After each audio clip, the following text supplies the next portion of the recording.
السلام علیکم ورحمۃ اللہ وبرکاتہ۔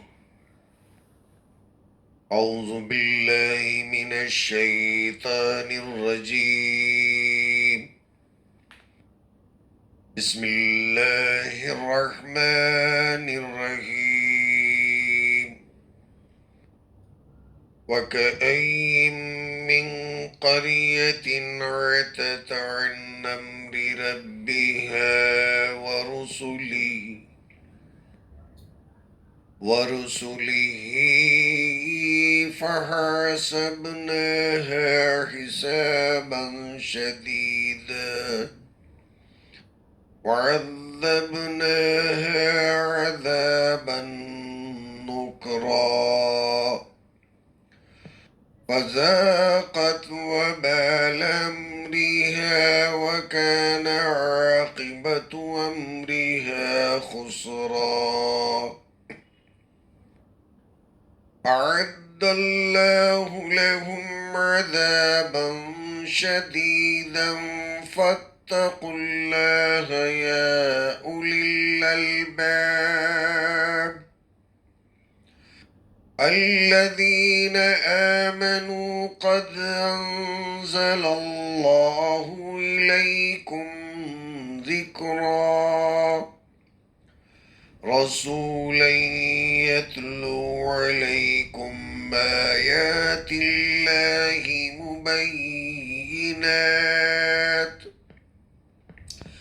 مبينات ليخرج الذين آمنوا وعملوا الصالحات من الظلمات إلى النور ومن يؤمن بالله ويعمل صالحا يدخله جنات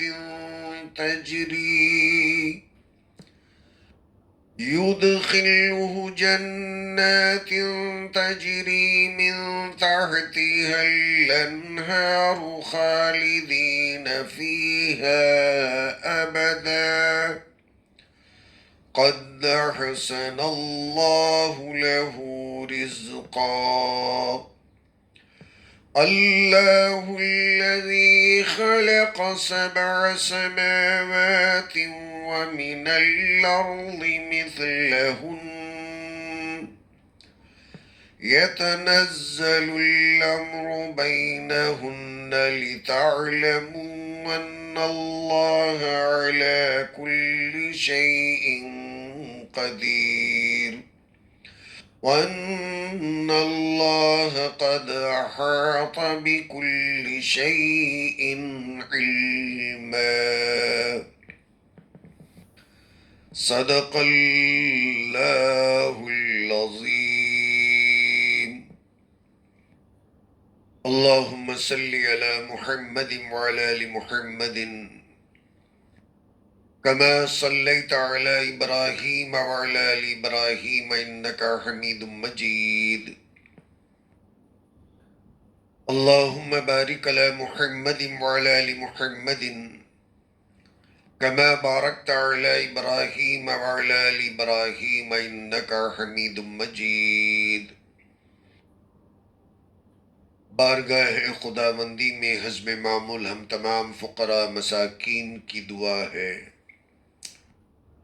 مولا کریم محض اپنے فضل اور کرم سے ہم تمام کی مغفرت فرما دے، عالم اسلام کا بول بالا فرمائے، فلسطین کے حالات کو اللہ درست فرما دے، قرآن پر سنتوں پر امت مسلمہ کو جمع فرما دے، ہمیں عمل کی توفیق عطا فرما دے،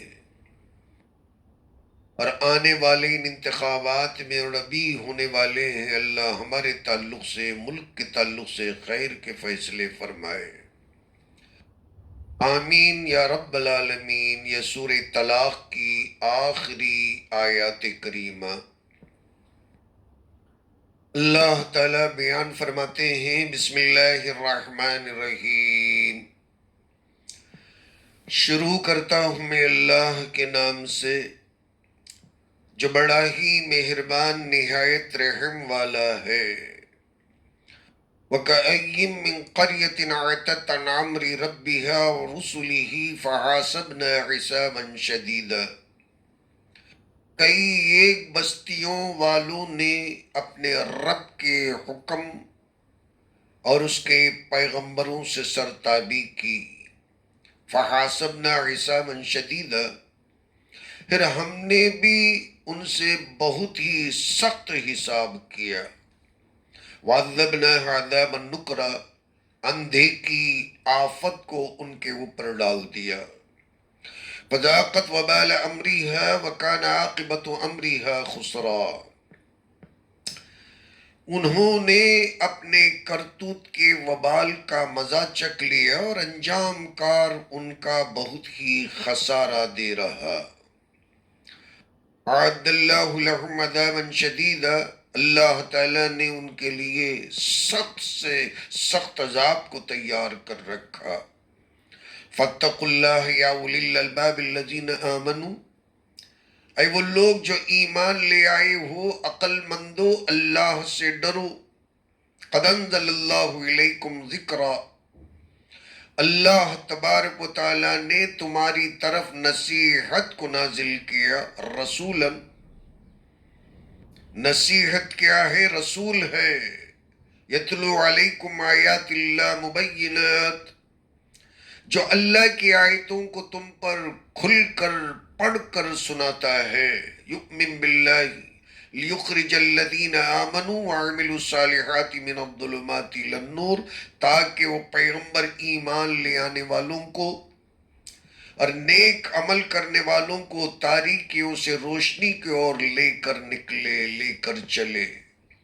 وَمَن يُؤْمِن بِاللَّهِ وَيَعْمَلْ صَالِحًا يُدْخِلْهُ جَنَّاتٍ تَجْرِي مِن تَحْتِهَا الْأَنْهَارُ خَالِدِينَ فِيهَا أَبَدًا، اور جو شخص اللہ کی ذات پر ایمان رکھتا ہے اور نیک عمل کرتا ہے، اسے اللہ تعالیٰ ایسی جنتوں کے اندر داخل فرماتا ہے کہ جس کے نیچے سے نہریں جاری ہوتی ہیں، جس میں یہ ہمیشہ ہمیشہ رہیں گے۔ قد احسن اللہ رسولہ رزقا، اللہ تعالیٰ نے اس کے لیے بہترین روزی دے رکھی۔ اللہ الذی خلق سبع سماوات ومن الارض مثلہن، اللہ وہی ہے جس نے ساتوں آسمانوں کو اور انہی جیسے ان کے برابر زمینوں کو پیدا کیا۔ یتنزل الامر بینہن، اور ان کے مابین آسمان اور زمین کے مابین اس کا حکم نازل ہوتا ہے۔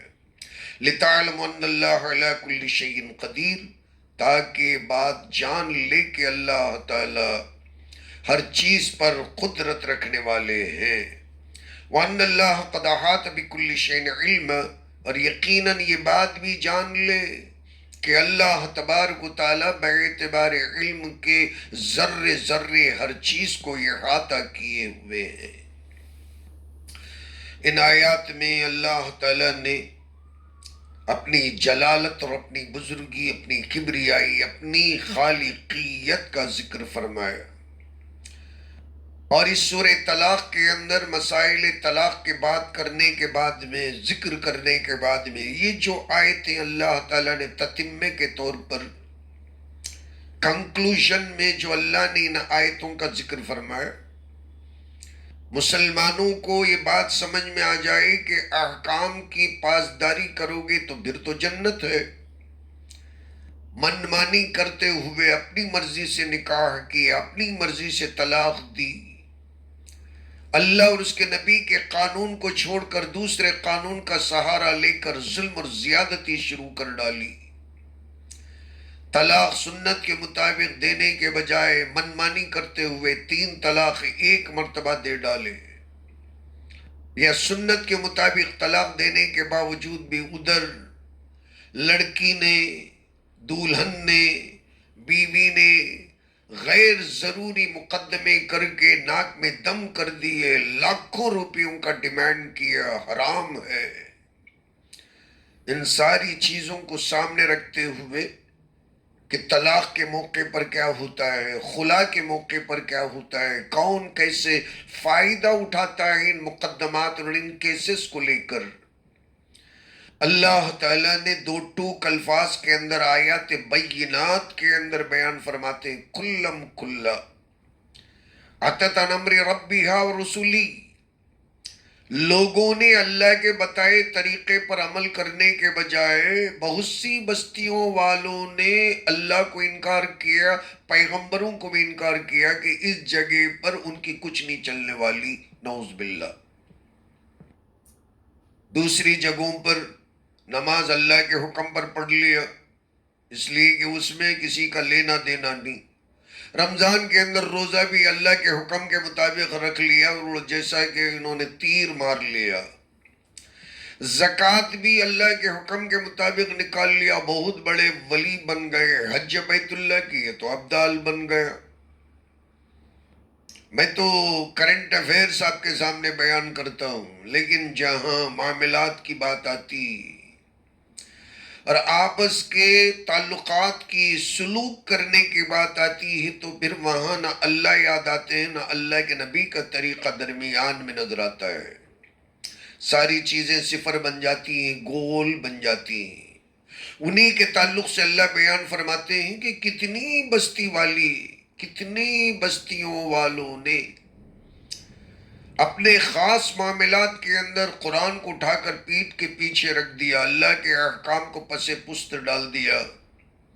امام الانبیاء صلی اللہ علیہ وسلم کا دم بھرنے والے طلاق کے موقع پر، خلا کے موقع پر نبی اکرم صلی اللہ علیہ وسلم کو بیچ میں آنے نہیں دیا۔ اپنا مقدمہ، اپنی مرضی، جس کورٹ کے اندر چاہے مقدمے کو داخل کر دو، لاکھوں روپیوں کا ڈیمانڈ کرو کہ بندہ مر جائے۔ فرمایا کہ ایسے لوگوں کا اللہ تعالیٰ نے بڑا سخت حساب کیا ہے، کالر پکڑ لیا ہے اور ان کی اللہ تعالیٰ نے گردن دبوچ لی ہے، وَعَذَّبْنَا عَذَابًا نُكْرًا، اور ایسی طریقے سے اللہ تعالیٰ نے انہیں سزا دی کہ اس سزا کو بھی بندہ کوئی اپنے زبان پر لانا پسند نہیں کرتا، آنکھوں سے دیکھنا پسند نہیں کرتا۔ نکرا، بہت ہی ناگوار، بہت ہی ناپسندیدہ عذاب کے اندر اللہ تعالیٰ نے ایسے لوگوں کو مبتلا کیا کہ جو عین موقع پر اللہ کو چھوڑ دیتے ہیں، اور جہاں اللہ کی ضرورت پڑتی ہے وہاں اللہ کو آنے نہیں دیتے، اور جہاں امام الانبیاء کی ضرورت پڑتی ہے، آپ کی سنتوں کی ضرورت پڑتی ہے، پرسن اللہ کی بات آتی ہے تو بندہ اللہ اور اس کے نبی کو چھوڑ کر پھر کہتا ہے کہ میں مسلمان ہوں۔ زندگی کے اندر پرسن اللہ نہیں، پرسن اللہ کے اندر کوئی غیر مداخلت کرے تو پھر اسے کہیں چینٹی کاٹ لیتی، ہلکا سا اسے پیٹ میں درد اڑتا ہے۔ اور خود عمل کرنے کی بات آئے، ایک بہت بڑے حکمران نے کہا کہ تم تو مسلمان 200 سال پہلے ہی اپنے پرسن اللہ پر، کرمینل لا پر عمل کرنا چھوڑ دیے ہوا، سول کوڈ کی بات کرتے ہیں تو تمہیں پیٹ میں درد کیوں اڑتا ہے؟ اب اس موضوع پر بات کرنا میرا اپنا مقصد نہیں، میرے پاس وقت بھی نہیں ہے، ویسے میں کئی جمعہ کے بیانات کے اندر آپ کے سامنے اس موضوع پر بات کر چکا ہوں۔ 15-20 منٹ کے اندر اس موضوع کو لے کر میں آپ کے سامنے بحث نہیں کر سکتا، بات نہیں کر سکتا، چونکہ ذہن میں بات آ گئی تو بے ساختہ زبان سے نکل گئی، اور ورنہ تو جمعہ کے بیانات کے اندر کافی تفصیل کے ساتھ میں کامن سول کوڈ کے بارے میں، مسلم پرسن اللہ کے تعلق سے آپ کے سامنے عرض کر چکا ہوں۔ تو اللہ تبارک و تعالیٰ فرماتے ہیں کہ جہاں مسلم پرسن اللہ نے شریعت کی بات آتی ہے، عبادات کی بات آتی ہے تو بندہ چوکنا مستعد اس پہ عمل کر لیتا ہے، اور اس میں کوئی کمی بیشی نہیں، اس لیے کہ نماز ہی نہیں ہوتی۔ اور جہاں مسائل کی بات آتی ہے، طلاق، خلا، نکاح کی بات آتی ہے، لین دین کی بات آتی ہے، رشتہ داری کی بات آتی ہے، ان معاملات کی بات کے اندر، ان مسائل کے اندر بندہ شریعت کو اٹھا کر طاق پہ رکھ دیتا ہے، اور وہاں ذرا برابر بھی نہ اللہ کو درمیان میں آنے دیتا، نبی اکرم صلی اللہ علیہ وسلم کو بیچ میں بولنے دیتا ہے۔ خود بولے گا یا دوسروں سے کہلوائے گا. کوئی دوسرے لا پر عمل کر لے اسے فکر نہیں، مگر مسلم لا پر عمل کرتے ہوئے اس کی جان نکل جاتی ہے. اللہ فرماتے ہیں اعد اللہ عذابا شدید، ایسے لوگوں کے لیے اللہ تعالیٰ سخت عذاب تیار کر رکھا ہے. فاتقوا اللہ یا اولی الالباب، عقل والے سمجھنے والوں، اپنے آپ کو عقل مند کہلانے والوں، انہی کو اللہ ایڈریس کرتا ہے یا اولی الالباب، اے عقل مندو. کون وہ لوگ ہیں العقل مندو؟ الذین آمنوا، ایمان والو تمہیں سے کہا جاتا ہے جو خود کو قرآن پڑھنے کے بعد میں، مسلم پرسنل لا پڑھنے کے بعد میں، شریعت پڑھنے کے بعد میں خود کو سمجھتے ہو کہ ہم عقل مند ہیں. واقعی عقل مند ہیں. اللہ کہتے ہیں، اللہ جب کہتے ہیں تو عقل مند ہی ہیں، مگر عقل مند وہ جو الذین آمنوا، اگر ایمان رکھتے ہیں تو پھر تو عقل مند ہیں. ایمان رکھنے کے باوجود بھی، اللہ کی دی ہوئی عقل ہونے کے باوجود بھی بندہ دونوں کو استعمال میں نہیں لاتا، پھر تو اللہ تعالیٰ نے پہلے ہی کہہ دیا کہ اس کے لیے جہنم کا عذاب گرم گرم تیار ہے. گرم گرم گرم گرم تازہ تازہ اللہ تعالیٰ تیار کر کے رکھا ہے کہ اب اوپن کیا اور جیسے بندہ گرم گرم کھا لیا. اللہ تعالیٰ آگے فرماتے ہیں کہ جو بندہ اللہ کی بھیجی ہوئی نصیحت پر عمل کرتا ہے اور اس کے لیے بہشت کے باغات ہیں. قد احسن اللہ لہ رزقا، اللہ کا وعدہ ہے کہ اللہ تعالیٰ اس کے لیے وہاں بہترین خوبصورت، اب وہ احسن کیا اللہ بہتر جانتے ہیں، ہم تو صرف ترجمہ کر سکتے ہیں. خوبصورت کہو، پاکیزہ کہو، حسین اور جمیل، اللہ تعالیٰ نے اسے روٹی روزی تیار کر رکھی. اور اخیر میں اللہ تعالیٰ اپنی تعریف، اپنی حمد و ثنا، اپنی جلالت اور بزرگی، خلاقیت کا ذکر کرتے ہوئے فرماتے ہیں کہ اس نے 7 آسمان اور 7 زمین پیدا کیے، اور ان کے درمیان میں اللہ تعالیٰ کا حکم نازل ہوتا ہے تاکہ اللہ تعالیٰ کے تعلق سے ایمان والوں کو تو کم سے کم یقین ہو جائے کہ اللہ ہر چیز پر قدرت رکھنے والے ہیں، اور اللہ تعالیٰ کا علم، پہنچ، نالج 7 آسمان اور زمین ذرے ذرے کو احاطہ کیے ہوئے ہے. اس سلسلے کے اندر میں آپ کے سامنے اس سے پہلے بھی عرض کر چکا ہوں، اب یہاں چونکہ ان باتوں کی گنجائش نہیں ہے. اللہ تعالی ہمیں سمجھ کر عمل کی توفیق عطا فرمائے. سورہ طلاق کے تعلق سے چند حدیثیں ہیں تاکہ آپ حضرات جب ضرورت پڑے نا تو اسلام کے اندر طلاق کے تعلق سے اللہ اور اس کے رسول صلی اللہ علیہ وسلم کا کیا فرمان ہے، اللہ اور اس کے رسول صلی اللہ علیہ وسلم نے کیا بیان کیا ہے.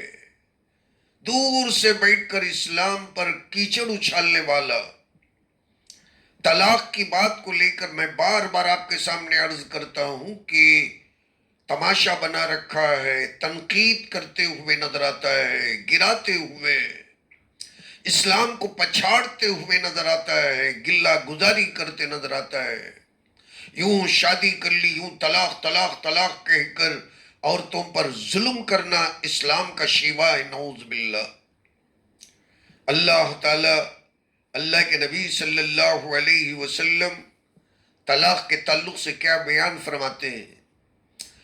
عن ابن عمر رضی اللہ تعالیٰ عنہ قال رسول اللہ صلی اللہ علیہ وسلم من ابغض الحلال الی اللہ الطلاق. حدیث ہے، فرمایا حلال چیزوں کے اندر اللہ تعالیٰ کے ہاں سب سے زیادہ ناپسندیدہ چیز طلاق ہے. حلال ہے لیکن سب سے زیادہ جس چیز کو اللہ پسند نہیں کرتے وہ طلاق. عن علی رضی اللہ تعالیٰ عنہ قال قال رسول اللہ صلی اللہ علیہ وسلم تزوجوا ولا تطلقوا فإن الطلاق يهتز منه العرش. فرمایا کہ تم شادی کرو، طلاق مت دو، اس لیے کہ طلاق سے اللہ تعالیٰ کا عرش لرز جاتا ہے، اللہ کا عرش ہل جاتا ہے. اللہ تعالیٰ کو بالکل پسند نہیں کہ طلاق دے. بندہ جب کوئی بالکل اللہ کے احکام کو چھوڑ کر بغیر کسی معاملہ اور مقصد کے طلاق دیتا ہے، اللہ کا عرش ہل جاتا ہے. عن ابی موسیٰ رضی اللہ تعالیٰ عنہ قال قال رسول اللہ صلی اللہ علیہ وسلم لا تطلق النساء الا من ریبہ فإن اللہ عز وجل لا يحب الذواقین ولا الذواقات. فرمایا نبی اکرم صلی اللہ علیہ وسلم نے بیویوں کو طلاق مت دو مگر کوئی بہت بڑا مسئلہ ہو جائے، شک ہو جائے، ان کے اوپر کوئی کالک لگ جائے. اس لیے کہ اللہ تبارک و تعالی مزہ چکھنے والے، مزہ لینے والے اور مزہ لینے والی عورتوں کو پسند نہیں کرتے. یوں طلاق دی، دوسرے کو شادی کر لی، اور دوسرے سے شادی کرنا اور صرف انجوائمنٹ ہے اور اس کے سوا کچھ نہیں.